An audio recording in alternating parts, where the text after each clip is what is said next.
The day always began with the hush of dawn and the crunch of dry earth under Eliza Harding's boots. At just 17, she was already a fixture on the family farm near Lightning Ridge, where the horizon seemed to melt into the heat waves and the skies stretched wider than any dream. Each morning, she rose before the sun, her hands already familiar with the rhythm of farm life, feeding the cattle, checking fences, and brushing dust from her jeans. The cattle were leaner this year, the dams lower, and the sky hadn't wept in months. Eliza worked beside her father, a man of few words and weathered resolve. The silence between them wasn't cold, it was the language of survival, of shared struggle. School came next if she could make the bus. 40 minutes of bouncing over unsealed roads to reach a tiny school where her year group had thinned like the paddocks in drought. Most kids had left, families forced to move, lured by jobs and certainty elsewhere. But Eliza stayed. She stayed for her dad, for the land, and maybe out of habit. Her mother had gone years ago, swallowed by the city's promise of more. Her brother, Lachlan, had enlisted in the army and barely wrote. The house felt too quiet now, its corners echoing with absence. Yet Eliza endured, her spirit stitched together with grit, dust, and a quiet yearning she didn't dare name. One morning, while tending to a calf too weak to stand, she knelt in the hay and whispered soft encouragements. The calf's breath rattled, and its eyes blinked up at her with trust.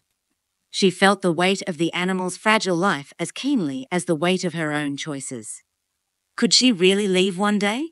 Could she abandon this place of hard-won loyalty, of scorching summers and quiet moons? She thought of the city, of strangers and skyscrapers, of anonymity and air conditioning. And yet, even the dream felt foreign, like a story told by someone else. The farm was crumbling, yes, but it was hers. Its flaws were familiar, its cruelty routine, and hidden beneath the hardship were small, sacred joys. The shimmer of dew on fences, the chirp of gallows at first light, her father's rough nod of approval when the troughs were full. These moments stitched themselves into her, forming a tapestry of belonging that she could never quite unravel. As she leaned against the railing and watched the sun climb through a veil of red dust, Eliza knew this. She was young, stuck, and half dreaming of escape, but she was also home, as much a part of this land as the rusting windmill and the cattle's low hum.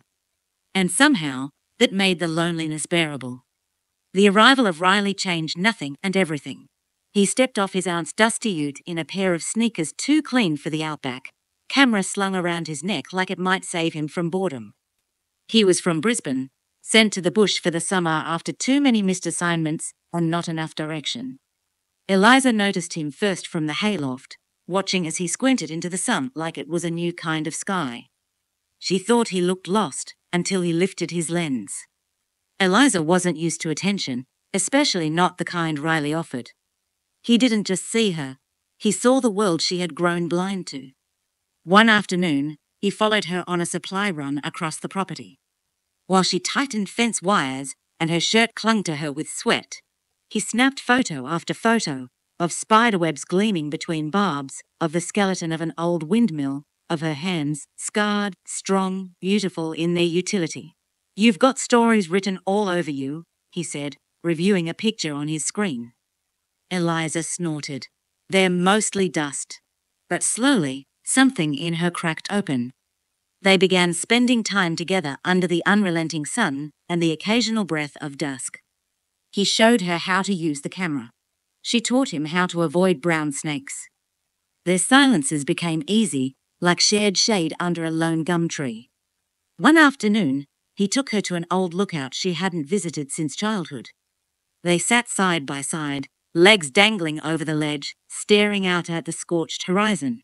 "It's like Mars," he whispered. "It's home," she replied. With Riley, Eliza saw new beauty in the ordinary. The way the golden fields bent under wind. The rhythm of hooves in dry paddocks. Even the flaking paint on the water tank seemed poetic through his eyes. And with her, Riley found grounding, purpose. He began asking questions, not just about the land, but about her, about what kept her anchored to a place that seemed to push her away. Back at school, kids whispered. Not meanly, just curiously. Eliza didn't care. Riley wasn't from here, wasn't staying, but he wasn't trying to fix her. That mattered more than she realized. One evening, they watched the sun vanish into a storm-colored sky, her head on his shoulder, her breath slow. "You're not like I expected," he murmured. She smiled without opening her eyes.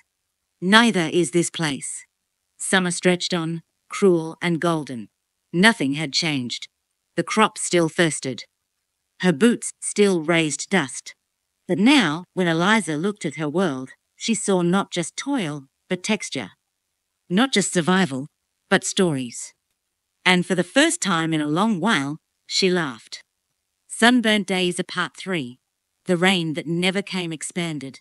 The summer deepened into a heat that felt personal, like it was pressing down on Eliza's chest with invisible hands. The cracked earth, the stifled air, the silent skies, all reminders that the rain hadn't come.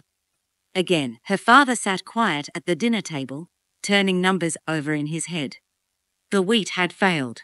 The tanks were low. The sheep were starting to wander closer to the house, looking for shade, for help. One night, Eliza overheard him on the phone talk of selling, of cutting losses. Her heart pounded. The farm wasn't just soil and animals. It was memory. Identity. Lachlan's initials still carved into the old shearing shed wall. The tree where her mum used to hang wet clothes like prayer flags. She couldn't imagine it all gone. But then again, she couldn't imagine staying forever either. Riley noticed her withdrawal. He asked questions, gently at first. But one evening, when she failed to show for their usual walk, he knocked on the screen door, frustrated. "You push everyone away when it matters most." She looked at him, sunburnt, earnest, aching to help, and said nothing. What could she say? That she was afraid of leaving? Of staying? Of choosing wrong? Days passed. The pressure built, and then came the storm. Not the kind with rain, but one with fury. Lightning split the sky in blue veins, igniting dry brush into wild flames. The cattle panicked, broke through fencing. Eliza and her father were out within minutes on horseback, in the dark, chasing silhouettes through smoke. She could barely see, but instinct guided her. A calf stumbled into a gully and Eliza, against every warning thought in her mind, dismounted to lift it. The fire passed. The rain never came. When she returned, covered in ash and bruises, her father didn't yell. He just looked at her like he hadn't in years, with recognition. Like maybe, for the first time, he saw her not as a child, but as someone equal to the land, as scarred and strong as he was. That night, they sat side by side on the porch in silence, their skin hot from the day. No words, just the shared sound of wind and exhaustion. The next morning, Riley found her in the paddock, feeding the sheep with calm precision. He handed her a photo. It was her, mid-run during the storm, hair whipped back, eyes wild.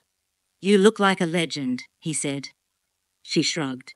Just trying to keep things together. But something had shifted.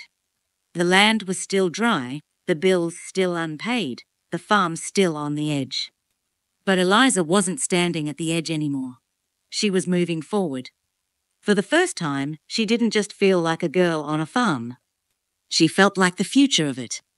Sunburnt Days, Part 4. Letting go, holding on expanded. When summer broke, it wasn't with rain, but with goodbye. Riley stood by the same dusty driveway where he had arrived months earlier, his bag slung over his shoulder and a silence thick between them. Eliza watched the light play through the dust around his boots, the same way she once watched sun rays scatter through the kitchen window on cool mornings. He handed her a small package, inside, a photo. It was her mid-laugh, eyes shut, wind in her hair. "So you don't forget," he said. She held it like something fragile. They didn't say much else. What could they?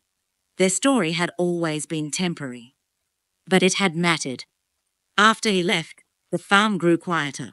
The laughter he had stirred lingered like a ghost in the walls. Eliza threw herself into work, into fixing what the storm had broken. One afternoon, while clearing a shelf in the study, she found an envelope. Her name. a logo she didn't recognize at first.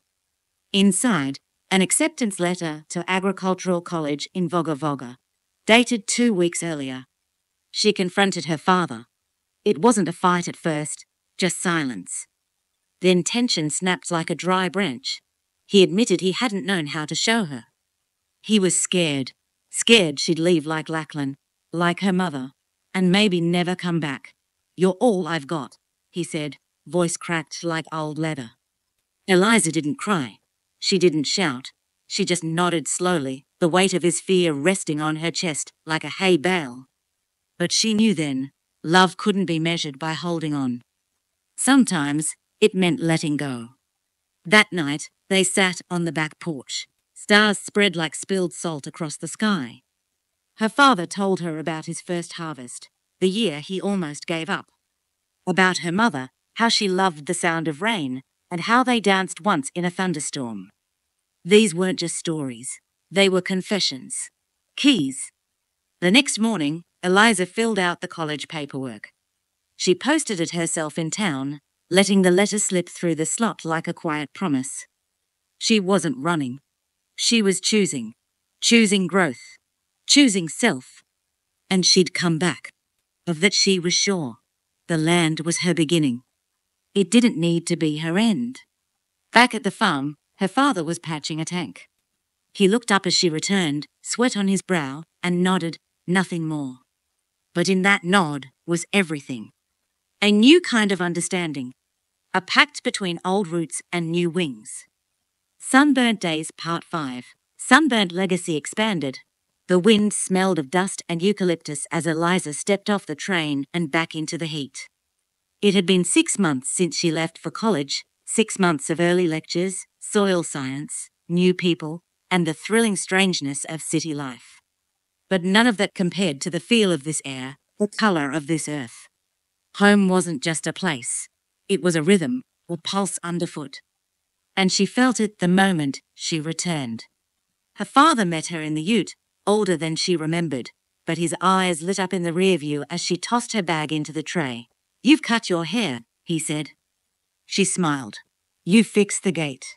The drive back to the farm was quiet, but not heavy. There was comfort in their silence now. They passed burnt fields growing new grass and signs of small changes. Her father had begun implementing some of the ideas she'd mailed him: rotational grazing, better water storage. It wasn't much, but it was movement.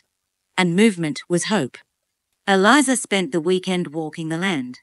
She checked the fences, the troughs, the back paddocks where the red kangaroos often lingered.